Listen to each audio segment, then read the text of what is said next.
Bonjour, bonsoir. C'est la Pâque. Le Seigneur est ressuscité d'entre les morts. Nous sommes très contents. Beaucoup de chrétiens fêtent la Pâque. La grande question, c'est est-ce que nous connaissons vraiment le sens de la Pâque pour le chrétien? Et vous savez, il y a beaucoup de théories parfois. L'on parle de la Pâque comme étant une fête juive. D'autres disent que c'est une fête qui appartient typiquement aux chrétiens. Alors, que dit la Bible aujourd'hui pour parler de la Pâque avec le prophète Abocan? On se retrouve dans quelques minutes.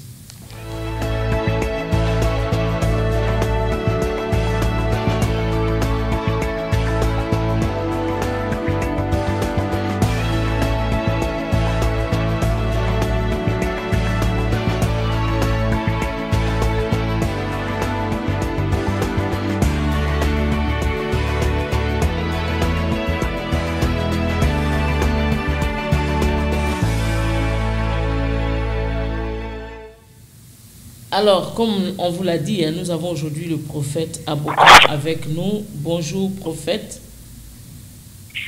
Oui, bonjour, maman Sarah. Voilà, une fois de plus, c'est un bon arrivé à Que dit la Bible? Nous parlons de la Pâque aujourd'hui, n'est-ce pas? Tout à fait, nous parlons de la Pâque. C'est un sujet beaucoup plus actuel parce que nous sommes à plein pied dans la fête de Pâques. D'accord. Alors, c'est quoi la Pâque, hein? On ne va pas perdre le temps. Présentez-vous d'abord pour ceux qui ne vous ont jamais entendu et qui n'ont jamais vu votre photo, puisque vous n'êtes pas là avec moi, donc je ne peux pas dire qu'ils ne vous ont jamais vu.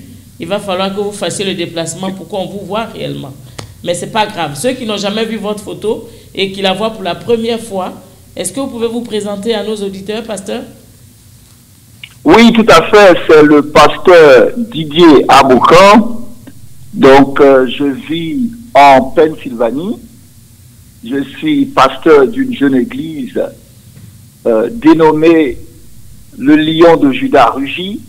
Et cette église est localisée à Newark, à New Jersey.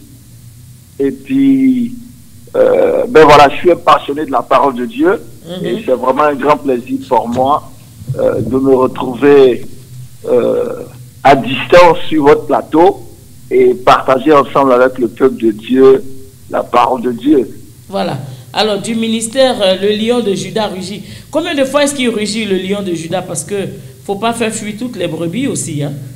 Hein, pasteur? Non, le lion qui rugit, c'est le symbole même du Christ. Rappelez-vous, il est venu comme un bébé et quand nous serons devant lui, on aura le temps de l'entendre rugir parce que là, il est plus le bébé que nous avons connu, mais il est maintenant le lion de la tribu de Juda, l'avocat et le juge à la fois.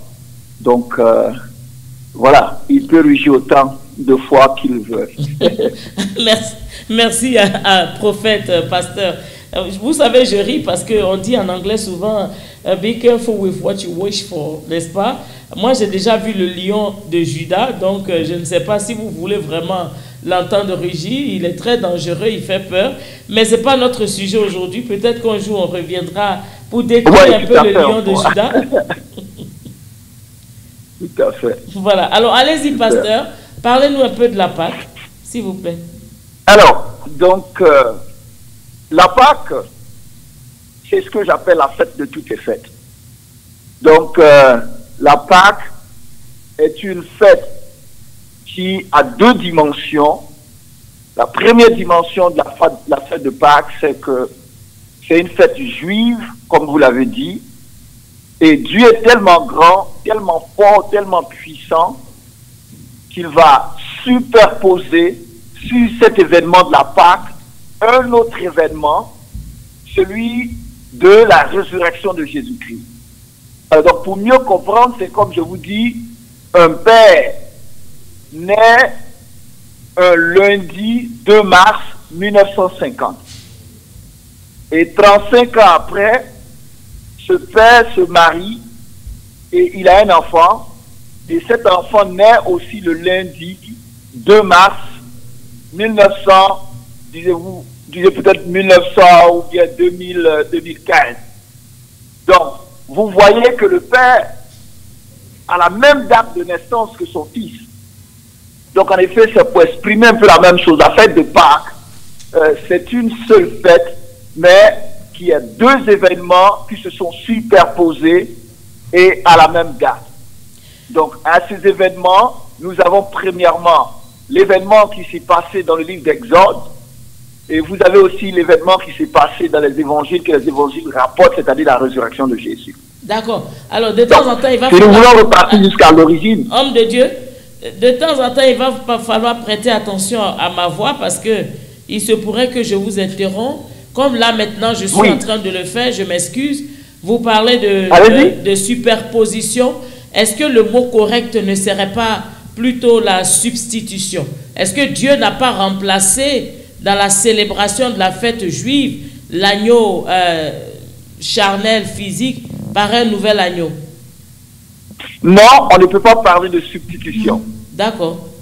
On ne peut pas parler de substitution. Vous savez pourquoi on ne peut pas parler de substitution? Parce que celui qui est... Bon, je ne veux pas employer des mots théologiques un peu trop compliqués, mais ceux qui parlent de substitution, en fait, c'est ceux qui croient que Israël est totalement anéanti et Israël n'existe plus. Or, si vous appuyez sur les Écritures, il serait vraiment difficile de soutenir cette thèse qu'Israël n'existe plus. L'apôtre Paul dans Romains 11, il explique en effet que Israël est toujours là. C'est parce que Israël a trébuché que nous avons eu accès à la grâce. Donc, c'est pas parce que nous venons entrer dans cette grâce que nous devons les éliminer.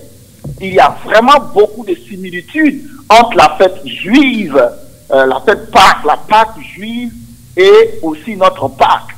Bien qu'il y ait des différenciations, d'ailleurs, même au niveau de l'orthographe, la Pâque des païens, plutôt la Pâque des juifs s'écrit Pâques sans S, et la Pâque des chrétiens s'écrit Pâques avec S, parce qu'on veut distinguer. Donc c'est le même événement, mais Dieu qui est le maître du temps et le maître des circonstances, comme on le dit, il va superposer sur l'événement qui s'est passé, premièrement, un événement beaucoup plus puissant. Donc, le premier événement est l'ombre du deuxième, mais ça ne veut pas dire qu'il y a substitution. D'accord, d'accord. Alors, allons-y pour l'origine. Hein. Je pense que tout le monde veut savoir d'où vient la Pâque. Comme je le disais, le mot Pâque dérive d'un verbe qui veut dire passer outre. C'est-à-dire, vous retrouvez dans passer outre l'idée d'épargner. Donc, Exode 12, verset 13, l'ange de la mort qui est envoyé par Dieu lui-même pour juger le peuple dans la 10e plaie. Alors, l'ange va d'abord regarder quand il arrive devant une maison, devant une concession, il le regarde. S'il n'y a pas le sang placé sur les linteaux des portes, à partir de ce moment, l'ange entre dans cette maison et se permet de frapper le premier-né. Mais quand il arrive devant une concession et il voit le sang de l'agneau qui est marqué sur les linteaux de porte, qu'est-ce qu'il fait? Il passe au-dessus, il outrepasse, il épargne cette maison. Donc, la fête de Pâques a été, si tu veux, choisie pour commémorer cette nuit, qu'on appelle aussi la fête des pains sans levain, mais surtout pour souligner le souvenir de cette nuit où le Seigneur a fait mourir tous les premiers-nés qu'il y avait en Égypte et a surtout épargné les demeures des Israéliens parce que ces demeures étaient marquées par le sang. Vous avez aussi l'idée des habitants qui attendaient cette délivrance, donc qui étaient debout, qui avaient le bâton de pèlerin en main et qui se préparaient à sortir à cause de la délivrance que Dieu avait opérée. Et cela se passe toujours dans la 2e semaine du mois d'avril, qui est le mois de Nissan. Donc, si vous voulez, c'est un peu là l'origine même de la fête de Pâques. Et Dieu a dit que cette fête doit être célébrée chaque année pour se souvenir de la délivrance de la servitude d'Égypte, la souffrance d'Égypte, la main puissante de Dieu qui s'est étendue pas seulement à travers les 9 plaies, mais surtout la dernière plaie qui est vraiment le jugement même de Dieu, parce que les 9 premières plaies sont comme des préludes, et la 10e, c'est ça même le jugement de Dieu, parce que l'Égypte a persécuté le premier-né de Dieu, alors Dieu se permet aussi de persécuter et d'aller jusqu'à exterminer le premier-né aussi des Égyptiens. Donc ça, c'est par rapport à l'Ancien Testament. Voilà. Maintenant, ce qui concerne le Nouveau Testament, allez-y. Alors, donc, comme je vous disais, l'autographe de Pâques, pour nous, chrétiens, aujourd'hui, prend tout son sens parce qu'il est avec S. Donc, Pâques avec S représente la Pâques que nous fêtons en tant que chrétiens. Pourquoi? Pourquoi Pâques avec S? Parce que la fête de Pâques n'est pas comme dans l'Ancien Testament un événement solitaire, mais dans le Nouveau Testament, c'est 3 choses qu'on met ensemble. Vous avez la crucifixion de Jésus, vous avez sa mort et vous avez sa résurrection. Donc ce sont ces 3 événements qui sont combinés ensemble et le centre même de cette célébration est la résurrection de Jésus, d'où sans laquelle on dirait que le christianisme s'écroule. Rappelez-vous que toutes les religions qu'il y a eu auparavant ou qui existent encore maintenant, qui prônent qu'ils ont un fondateur, tous ces fondateurs sont morts, ont été enterrés et personne n'a encore eu écho d'eux. Et la seule religion qui a des preuves irréfutables, historiquement parlant, qui peut prouver, soutenir que notre fondateur, notre promoteur est mort et ressuscité, eh bien, c'est l'Église, c'est le christianisme. Donc, c'est cette résurrection qui fait tenir le christianisme au-dessus de toutes les autres religions. Alors, donc, pasteur, voici, nous célébrons la Pâque. Pasteur, si vous permettez, je voudrais quand même vous ramener au mot Pâques parce que je crois qu'il y a une petite confusion au niveau du mot Pâques parce que le mot Pâques dans la Bible n'a pas de S. Dans le Nouveau Testament en tout cas, dans 1 Corinthiens chapitre 5, vous verrez que l'apôtre Paul parle de Christ qui est notre Pâques et qui est écrit avec un P majuscule pour dire que nous n'avons qu'une seule Pâques qui est unique, qui est Jésus-Christ. Je voulais juste préciser cela pour ne pas que les auditeurs en fouillant la Bible pensent que vous avez fait une confusion parce que nous sommes un peu comme les chrétiens de Béry. Non, il n'y a pas de confusion. Il n'y a pas de confusion. Ce que vous devez comprendre, c'est que ce que je suis en train de dire, c'est que la Pâque qui s'écrit avec S représente notre Pâque dans le Nouveau Testament. C'est vrai, vous voyez l'autographe Pâques, Pasqua que vous voyez en grec, ok, qui est à la forme minuscule, mais dans la théologie même de la fête de Pâques, on ne peut pas parler de résurrection sans parler de mort. On ne peut pas parler de mort sans parler de crucifixion. Eh bien, c'est la raison pour laquelle, dans les premiers siècles, les chrétiens ont jugé en effet que, comme la fête de Pâques est une fête très spéciale, il faut la différencier de ce qui s'est passé dans l'Ancien Testament, qui était un événement solitaire, celui de la délivrance, n'est-ce pas, de la servitude, alors qu'ici, vous avez plusieurs événements qui viennent cumuler ensemble, donc qu'on met ensemble. Donc, ne regardez pas l'orthographe qui dit simplement qu'il faut mettre un S, qu'il ne faut pas mettre S, mais regardez la portée théologique. Parce que quand on dit Jésus a ressuscité, pour saisir la teneur de la chose, il faut aller jusqu'à la passion, il faut aller jusqu'à la souffrance, il faut aller jusqu'à la crucifixion, il faut aller jusqu'à l'ensevelissement, il faut aller jusqu'à la résurrection. Donc c'est tout un paquet.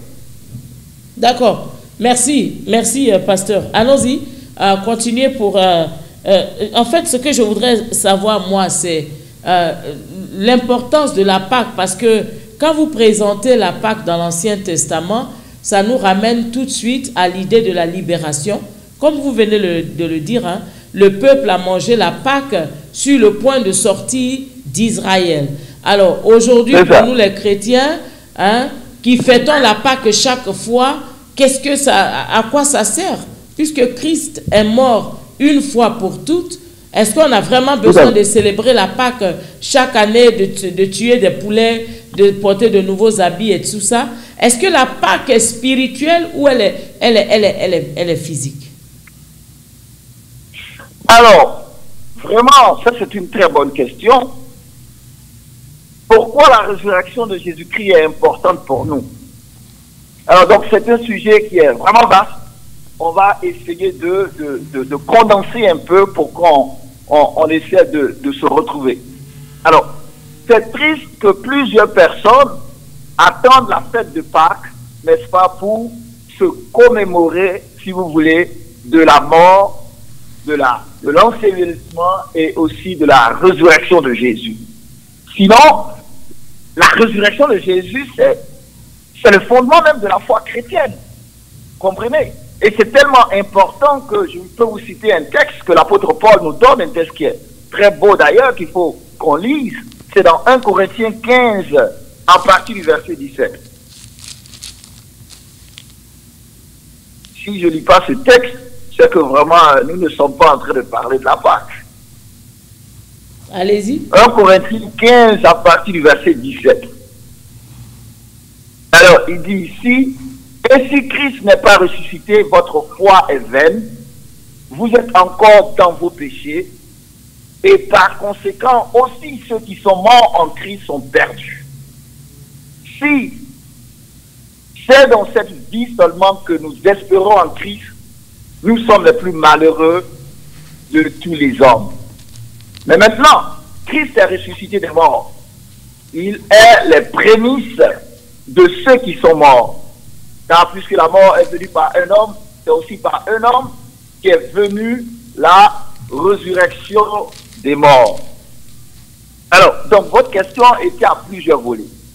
Alors, pourquoi les gens attendent seulement Pâques pour célébrer? C'est ce que j'ai dit, que c'est malheureux parce que c'est la résurrection, le fondement même de notre foi chrétienne. Donc, ce qui fait que nous devons même célébrer la Pâque chaque jour. C'est la raison pour laquelle Jésus a institué la Sainte Seine. Parce que chaque fois que nous prenons la Sainte Seine, nous devons nous souvenir, nous devons avoir cet événement en mémoire. La délivrance, n'est-ce pas, qui s'est opérée en Égypte, Dieu a opéré la même délivrance cette fois-ci pour nous. Parce que nous aussi, nous étions esclavages du péché, comme les Égyptiens étaient, plutôt les Israélites étaient en esclavage en Égypte. Et ce qu'il faut comprendre encore, la beauté de cela, c'est que les vérités bibliques qui sont révélées là-dedans sont très fortes. Si on veut faire un peu l'exégèse de ce texte que je viens de lire, vous allez voir que l'apôtre Paul ici est en train de faire des déclarations à la forme négative. Alors, permettez que je revienne au verset 17. Il dit, « Et si Christ n'est pas ressuscité, votre foi est vaine. » Ça, c'est le premier point. Deuxièmement, vous êtes encore dans vos péchés. Alors donc, voyez que quand l'apôtre ici est en train de dire que si Christ n'est pas ressuscité, notre foi est vaine, il est simplement en train de dire que si Christ n'est vraiment pas ressuscité, notre foi, l'ensemble de toutes les doctrines que nous étudions, l'ensemble des doctrines qu'il y a dans la parole de Dieu n'a pas de sens. Ça n'a vraiment pas de sens si Christ n'est pas ressuscité. Et il dit, notre foi alors serait inutile. Alors, nous savons que Christ est ressuscité. Donc, ça veut dire que l'ensemble de la doctrine de Dieu est vrai. Et par rapport même à Jésus, qu'est-ce que nous reconnaissons? Parce que Jésus a dit qu'il allait mourir et ressusciter. Donc, quand il meurt et il ressuscite, alors ça valide même l'évangile, le message de l'évangile, la Bible est la vérité. D'accord. Donc, vous avez aussi cette dimension où il dit, n'est-ce pas, que les témoins même seraient des imposteurs. Qui sont ces témoins? Ce sont les apôtres. Donc, sans la résurrection, les apôtres ne seraient jamais devenus apôtres. Parce que les apôtres, ce sont des témoins. C'est eux qui ont témoigné de cet évangile. Donc, si la résurrection n'a pas eu lieu, il n'y aurait pas de témoignage. S'il n'y a pas de témoignage, il n'y aurait pas de témoins. Alors, donc, voici ces quelques éléments sont la force même de la résurrection. Ok. Alors, pasteur. Allez-y. Oui. En fait, je voudrais qu'on soit un peu plus pratique. Vous savez qu'on n'a pas assez de temps, donc on risque de perdre beaucoup de temps et les auditeurs vont rester sur leur faim. La grande question que je voudrais poser, c'est pourquoi est-ce que la résurrection de Christ est importante pour le chrétien? Qu'est-ce qu'elle nous apporte que Christ soit ressuscité? Ok, alors je vais vous expliquer quelques bénéfices de la résurrection. Les bénéfices de la résurrection. La première chose qu'il faut noter, c'est que nos péchés sont pardonnés. Amen. Et ça, c'est vraiment la force même que nous recevons dans la résurrection du Christ. Nos péchés sont pardonnés. À cause de la résurrection de Jésus, nos péchés ne sont plus retenus. Et c'est ça l'argument que je vous ai donné dans Paul ici dans 1 Corinthiens 15. Il dit c'est que nos péchés n'ont pas été pardonnés. Mais nos péchés sont pardonnés parce que Christ est bel et bien ressuscité. Rappelez-vous Romains 3, verset 23. Car le salaire du péché, il dit, car tous sont péchés et sont privés de la gloire de Dieu. Romains 6, verset 23, car le salaire du péché est la mort, mais le don gratuit de Dieu, c'est la vie éternelle. Alors, quel est le don gratuit de Dieu? Le don gratuit de Dieu a été manifesté dans la personne de Christ et qui est venu dans le plan de rédemption de Dieu. Jésus vient, Dieu dit à Jésus, viens, incarne-toi, deviens homme, va, souffre, n'est-ce pas, la sentence qui devait retomber sur eux, va jusqu'à la mort de la croix, et après cette mort sur la croix, puisque tu auras vécu une vie parfaite, une vie sans péché, alors moi, par mon esprit, je vais te ressusciter, et quand je te ressuscite, je vais te justifier, c'est-à-dire je vais t'innocenter, je vais déclarer que tu n'as pas de péché, et à partir de ce moment, tu auras purgé la peine, la punition, le châtiment qui devait tomber sur eux, et à partir de ce moment, tous ceux qui mettent leur confiance en toi peuvent recevoir le pardon de leurs péchés. Leur péché n'est plus retenu, nos péchés sont pardonnés parce que Jésus est ressuscité. Et c'est ça, Jean-Baptiste le présente comme l'agneau qui enlève le péché du monde. Mais c'est pas quand l'agneau est vivant qu'il enlève le péché. Mais c'est quand l'agneau, en effet, est égorgé, meurt, n'est-ce pas? C'est à partir de ce moment que la transaction est rendue complète. Donc la résurrection achève la transaction de Dieu qui est la rédemption. Ça, c'est le premier bénéfice. Le deuxième bénéfice, en effet, c'est que notre foi, la foi que nous vivons est vraie. Elle est réelle. Ce n'est pas une fable, ce n'est pas des histoires, comme par exemple dans les autres religions, comme dans le bouddhisme, comme dans l'islam. Nous, notre foi est vraie et elle est enracinée dans la parole de Dieu. Vous voyez, et elle est fondée sur la parole de Dieu qui est vraie. Rappelez-vous, Jésus dit dans Jean 14,6, je suis le chemin, la vérité et la vie. Donc, il est la vérité. Ce que nous bénéficions, c'est que notre foi, qui est cet élément de croyance que nous avons en Dieu, n'est pas erroné, n'est pas vain, mais elle est vraie parce qu'elle est enracinée en quelqu'un. Cet homme même, c'est Jésus lui-même. Amen. Troisième chose que nous pouvons bénéficier, si je veux finir, c'est que nous avons un Dieu sur qui nous pouvons compter. Ses paroles sont vraies, ce qu'il dit est vrai, et ce qu'il a accompli pour nous, vraiment cette chose est incroyable, parce que personne au monde n'aurait fait cela. Et dans sa résurrection, il nous donne aussi l'espoir, l'espérance que nous aussi, nous serons affectés par l'Esprit de Dieu quand nous allons mourir, et notre place sera auprès de Dieu, et nous expérimenterons la même chose qu'il a expérimenté. Donc il y a beaucoup de bénéfices, mais je vais m'arrêter là. Voilà, merci. Alors, vous savez que dans la Pâque, il y a aussi le sacrifice. On a parlé tout à l'heure de l'agneau, on a parlé du sang. Alors, le sacrifice que Christ a fait, on ne va pas épiloguer là-dessus, nous le savons tous, il a fait pour nous. Mais est-ce que le chrétien est appelé lui aussi à vivre une vie de sacrifice, comme l'a fait exactement le Seigneur? Ben oui, nous devons être ses imitateurs, comme l'apôtre Paul le dit. Une vie de sacrifice, c'est quoi? On dit Jésus est venu pour poser sa vie. Littéralement, le grec dit, il est venu déposer sa vie. Et rappelez-vous, quand Dieu envoie Jésus, il ne l'envoie pas pour être maître. C'est vrai qu'il a le statut, il a la position devant Dieu de chef, de roi, de seigneur, mais Dieu l'envoie pour être serviteur. Il vient pour être un serviteur, il vient pour servir. Donc, vous avez l'idée, n'est-ce pas, de cet abaissement, de l'humilité, du don de soi. Et chaque chrétien est appelé, n'est-ce pas, à se sacrifier, à donner sa vie pour Dieu, pour la cause de Dieu. Donc, je ne suis pas en train de parler de sacrifice physique, n'est-ce pas, comme certaines personnes le font dans certaines... Par exemple, le chemin de croix, pour certaines personnes à l'église catholique, c'est une façon de manifester que je veux me sacrifier pour Dieu. Bon, mais ça c'est loin de là. Des gens vont jusqu'à se faire clouer. Je crois que vous avez entendu parler de cela en Philippines et dans bien d'autres nations. Mais je pense que Christ lui-même nous appelle à cette vie de sacrifice, cette vie de don de soi. Alors ça veut dire quoi, don de soi? Bah, le don de soi, si Jésus s'est donné lui-même, il n'a pas regardé à sa vie, il n'a pas regardé à ses intérêts, il a plutôt regardé aux intérêts de Dieu. Et ça me fait penser à chercher premièrement le royaume des cieux, et tout vous sera donné par-dessus. Donc, se donner soi-même, c'est s'oublier et se présenter, comme l'apôtre Paul l'a dit dans Romains 12, se donner comme un sacrifice vivant pour la gloire de Dieu. Oui, bon, d'accord. Se donner comme un sacrifice. Vous savez, pasteur, si moi je vous écoute, je vais vous demander clairement de façon terre à terre, où est-ce que je vais aller me donner là pour que Jésus sache que je me sacrifie pour lui. Beaucoup de chrétiens peut-être ne comprennent pas vraiment le sens de... Alors, non, je vous explique de façon très simple. Voilà. Je dois aller à l'école et je suis peut-être... c'est peut-être pas...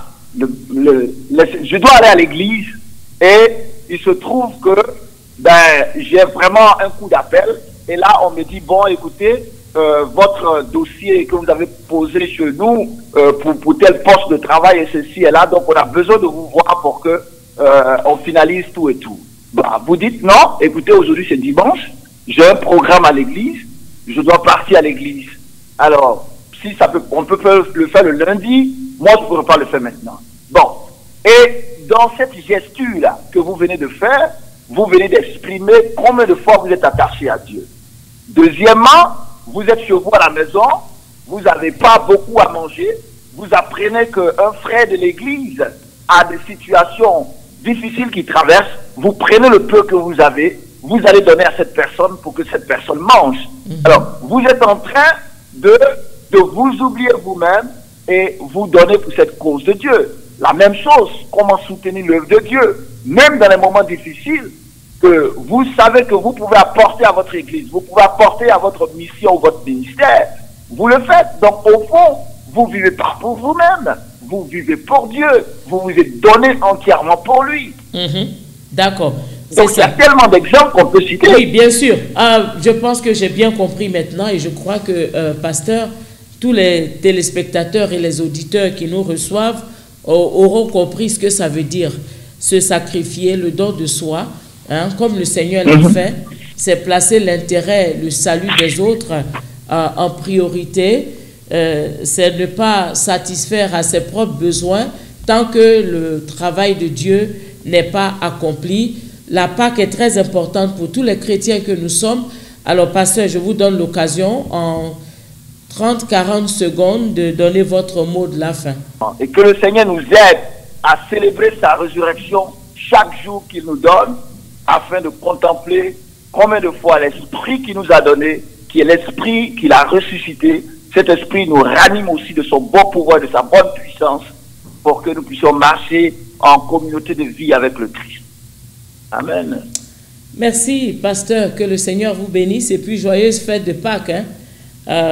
Pareillement. Voilà, j'espère que vous allez accepter au moins qu'on vous mette un clou dans la main gauche. Juste un clou, hein? Même si on ne veut pas porter la croix sur le chemin de la croix, mais au moins, on va accepter que le Seigneur nous place des clous de temps en temps dans la main. Eh bien, chers frères et sœurs, fêtez bien la Pâque chez vous. Rappelez-vous tout simplement que le Seigneur Jésus revient bientôt et apprêtons-nous parce que nous sommes des pèlerins ici sur la terre. Nous avons notre bâton de pèlerinage. À bientôt et bonne journée chez vous.